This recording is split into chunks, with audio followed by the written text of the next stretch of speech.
Do not adjust your television. We control which 4 episodes you watch. Welcome to the Full Experience finale of the Outer Limits Watch. The Full Experience is where we watch the first, the ultimate, the lowest, and the last of a series to see if we get the flavor of that series. Usually I say to get the flavor of that series, but I think we're going to discuss whether we really got the flavor of the Outer Limits by watching the first, the highest rated, the lowest rated, and the last episode. We are here to discuss the finale, the last episode of the first run of the Outer Limits from 1963, The Probe, season 2, episode 17, which first aired January 16th, 1965. I'm Tom Merritt. He's Brian Brushwood. Yeah, dude. So I love that it's an ongoing experiment and we keep finding new ways that sometimes it may not work. And the Outer Limits might be one of them. Although I did think about the fact that like we conceived of the Full Experience for a beloved TV franchise, a way to quell people at the party who says, what? You haven't seen The Wire? You haven't seen this or that? It's like, is there a way to see all of it and pretty much bluff your way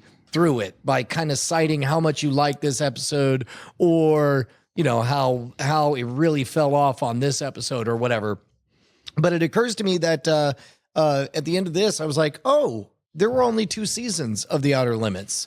And it seemed to be a response to the Twilight Zone. And I guess what I'm saying is, Tom, I think we're applying the Full Experience to not a terribly beloved TV franchise. Perhaps. And maybe we're expecting too much from it because these have been some very middling episodes of genre pulp alien stories. And there could be a lot of reasons why. The Full Experience was conceived with narrative shows. Even if they're procedural, we're talking about shows that have an ongoing narrative, right? Miami Vice was a procedural, but you had an ongoing narrative of, you know, Croc and Tubbs fighting the system, you know, moving their way. They had storylines that would kind of lightly stretch out between the episodes. And the Full Experience is conceived of, well, you're going to watch the beginning and the end, so you'll understand how it began and ended. And if you watch the best and the worst episodes, you'll see it at its best and worst. You'll kind of fill in the gaps in between and get a sense of what the show was. I think it works really well for narrative episodes. This being an anthology means there is no connective structure. There's no gaps to fill you in. And so an anthology show could have 2 great episodes and everyone talk about them. For the Twilight Zone, it's the gremlin on the wing, right? Like everyone talks about that episode as emblematic. And the Twilight Zone had lots of good episodes, but if that had been the only good episode of the Twilight Zone, that would have necessarily made the Twilight Zone iconic. Now, theoretically, the Full Experience would capture that by having us watch the ultimate episode or the highest rated episode. But if we watch the ultimate episode and the other 3 are kind of meh, maybe there were a couple other really good episodes that we didn't see, and our sample isn't a great one with the Full Experience. That is a long way of leading into the fact that I didn't think The Probe was the worst episode we've watched of the 4, but it wasn't great. There was a brief second, and I guess we'll go straight to spoilers. There was a brief second that I thought, oh my God, this is so much worse than the lowest rated, because I thought that it's like he had the high tension moment and all of a sudden you could barely see a door open and out she pops in the safety of stuff. Like, anyway, we radioed for help and now we're rescued. And then it just cuts to B-roll of a plane flying. And I was like, you gotta be kidding me. This is the end. This is the worst episode of it. Although even then, at least, well, I don't know. What a roller coaster. I kept going from hating it to thinking, oh, well, I appreciate that they moved it along. Like, for example, you get the from mucking about in the microscopes to going to outer space. Humans always going where they don't belong. And I'm like, all right, where's this headed? And then 20 minutes later, they turn the corner in this weird, place. And there's like crazy, gigantic, jumbo-sized scientific equipment. And I was like, oh, microscopic. They're going to go to like the land of the giants or something. Okay. But we don't. And then he immediately says, maybe they're giants. Look at that giant beaker. Maybe they're giants. Right? Yeah. and then it's like, they're like, okay, so they're bad or what? And they're like, I bet they don't want to hurt. I don't know. I actually, as far as sentiment goes, and considering that this was before the, which were the ones that landed on Mars, the surveyor probes. Well, they referenced it. It was a cool Viking. name. Viking. Before Viking probes landed on Mars, they definitely. I don't know. I dug the sentiment. It reeked of Silver Age science fiction. Yeah. Mid 20th century pulp. I have two notes in here. One is this may have been a better episode before these tropes were so thoroughly explored. And I'd probably add to that after what you just said, and before we knew what we know now about outer space. Remember, this is 1965, so there have been some Apollo missions into orbit, but we're still 4 years away from landing on the moon, and plenty of years away from Viking and Voyager and all the rest. I like the idea of this episode, even if the execution seems clunky. I'd almost want to see a modern take on it. You'd have to change a lot. But sort of the idea of like, what if an alien probe landed? There's some good outlines in here of them making an effort to say, well, an alien intelligence and technology would be so alien, it would be almost impossible for us to understand, right? And that doesn't always come through with the clunky way that they were able to execute it, but the idea is back there. Yeah, and I did a lot of You know what it really made me appreciate is what a rich setting the highest rated episode had. That one, the Bradbury Building. There was a moment in this episode. So picture the Bradbury Building where they shot Blade Runner there. It's a rich, detailed, a bunch of movies are there. And they're just, yes, that's their one playground, but they go up an elevator, they fire guns, they go up and down stairs, all that stuff. It's great. Compared to this one, where 30 minutes in, the actors in character are complaining about, it's not even metal. It's plastic. Everything's plastic. The floor, this wall, everything's plastic, which I am assuming that was a way to convey that the aliens were going out of their way to make things sterile because they were not malicious. They wanted to study humans and so on. And their reaction was if like, whoa, this isn't metal. This is plastic. Yeah. That brand new material. Like they're using advanced materials in here. We read it as like, oh, it's all made of plastic. Well, and there was a brief moment that I thought, wow, man, this really went places over an hour. And then I thought, as many places as, I don't know, any one episode of Star Trek: The Next Generation. And I was like, yeah, this went nowhere in an hour. Yeah. It had some, like I said, it had some good concepts. We should do Star Trek: The Next Generation. Would that be too much?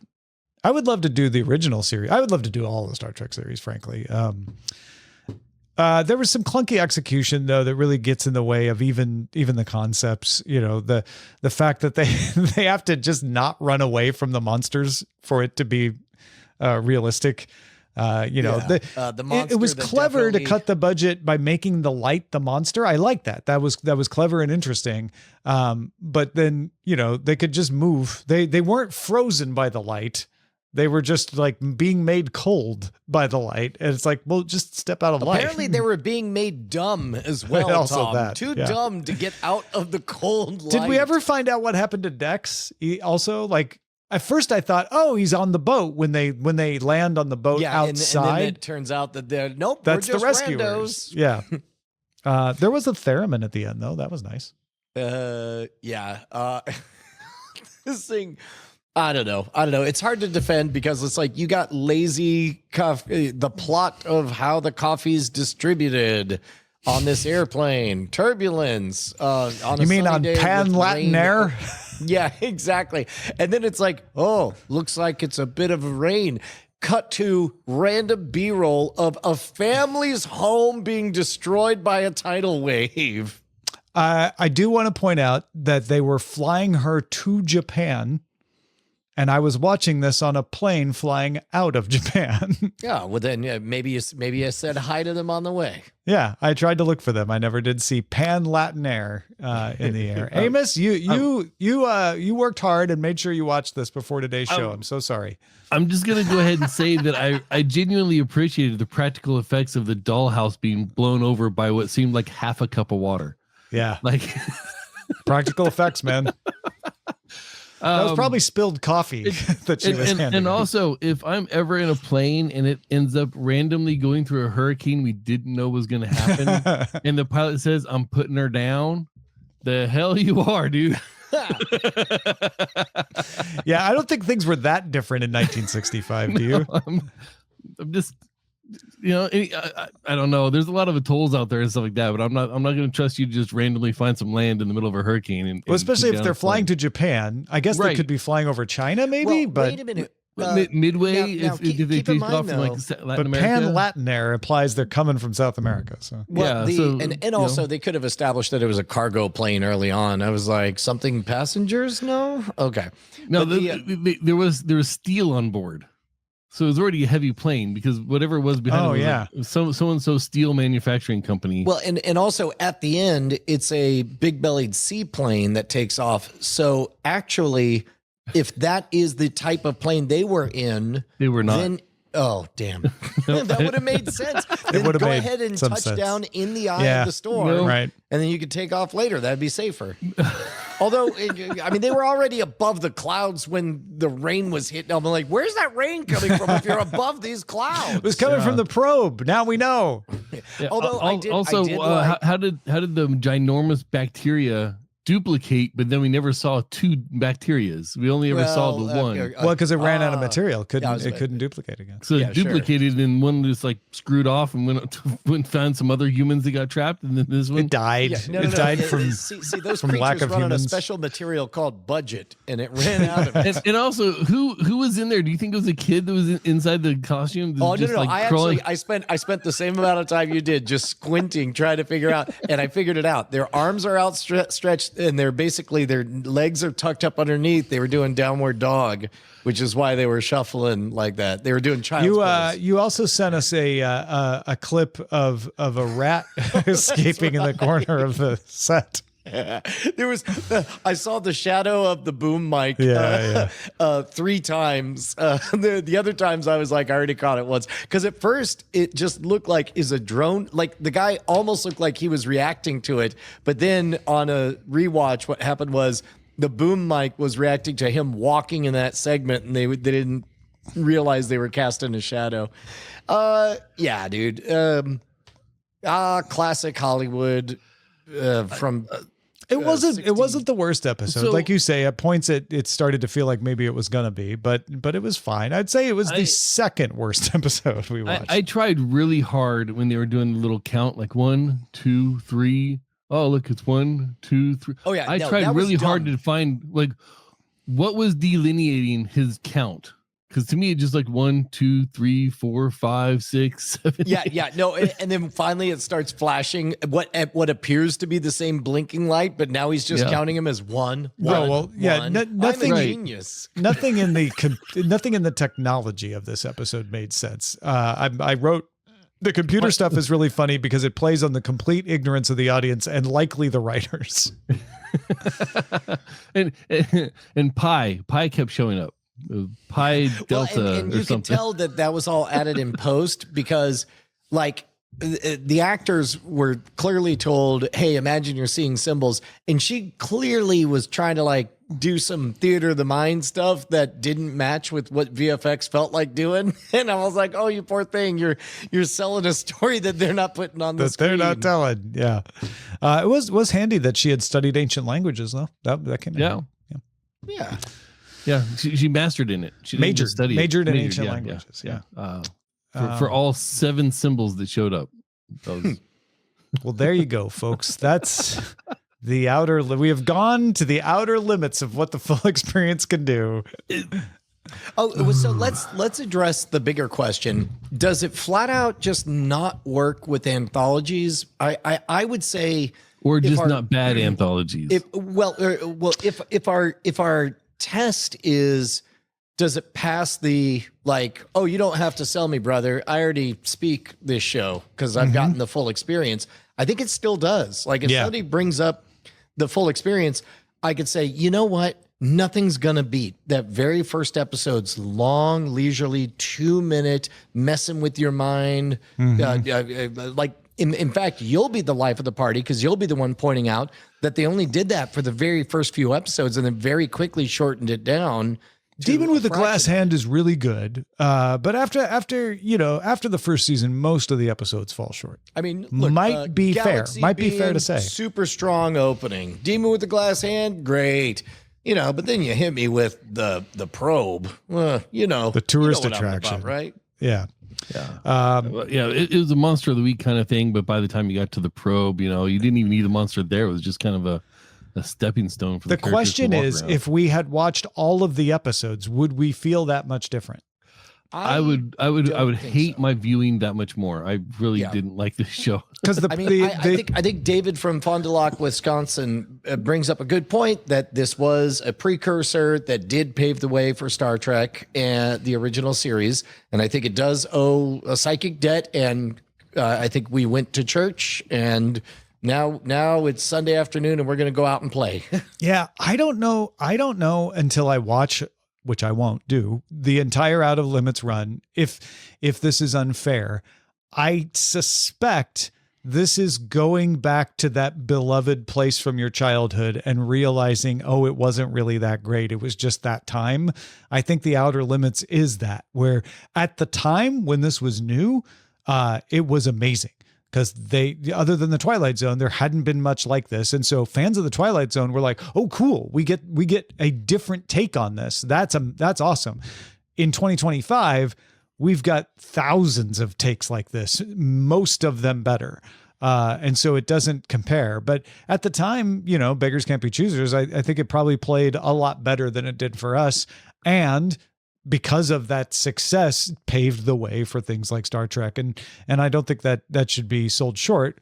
I don't know if that means we would have felt differently if we had watched different episodes or if we had watched the whole run. Yeah. Now, having said that, I would have no hesitation applying the full experience to another anthology. Nothing about anthologies, I feel like. I think there is an anthology filter through which we will see future anthologies of the full experience. We'll be like, well, we're watching an anthology, so we're not going to get a through line and all that. But yeah, I don't think it invalidates it. Motion carried. Motion carries. All right. Well, why I wanted to make a dental joke about cavities, based on caries. Well, it's all the 4 and 8-year-olds. That's a callback. Watch Cordkillers if you haven't yet. Next time, we will begin our journey into Moonlighting. We are headed to the 80s, folks, with season 1, episode 1, the pilot episode of Moonlighting. Then we'll watch season 2, episode 4, The Dream Sequence Always Rings Twice, the lowest ranked episode, season 3, episode 9, The Straight Poop, and the finale, season 5, episode 13, Lunar Eclipse. That's all on the next run of the full experience. That is it for this run of the full experience, The Outer Limits. We now return control of the full experience to you. You get these episodes early if you go to patreon.com/Cordkillers. We'll talk to you next time.